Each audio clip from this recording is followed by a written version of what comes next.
Once upon a time, not many moons ago, in the complicated world of the human genome, there lived a man called Oliver. Oliver was young and strong, and he was excited about the adventures that would fill his life. One day he noticed a little bump on his hand.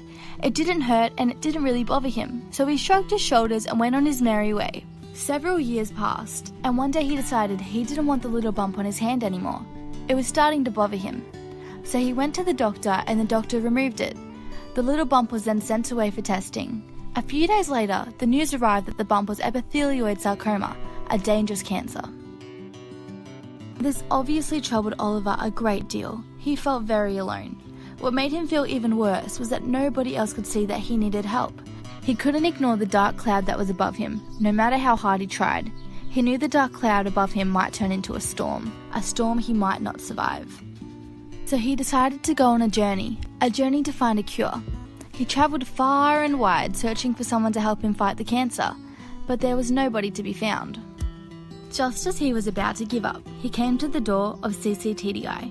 He knocked loudly. Researchers welcomed him in and sat him down at their table. They spread the table with hope. Oliver was very excited because he was really hungry. He noticed that lots of things were cooking around him. "What are you making?" he asked. The researchers explained that they had found lots of great ideas in scientific journals to help people with cancer. But these ideas needed to be thoroughly tested first to see if they would actually work. Oliver could see that this was a hard job. The researchers went on to explain that as soon as they found a treatment that passed all the tests, the researchers sent it on its way to the clinic. cc-TDI was what Oliver needed. His tummy really started to rumble. But then he saw that many of the bowls on the table were empty. "Why are the bowls empty?" he asked a little sadly. "They aren't empty," the researchers said. "The bowls are there to hold all the things needed to fight epithelioid sarcoma. The little-sized bowl is there to hold the money needed to fund the research. The middle-sized bowl is there to hold the epithelioid patient registry. The big-sized bowl is there to hold the epithelioid biobank. And the giant-sized bowl is there to hold all the epithelioid cell lines and mouse models from around the world.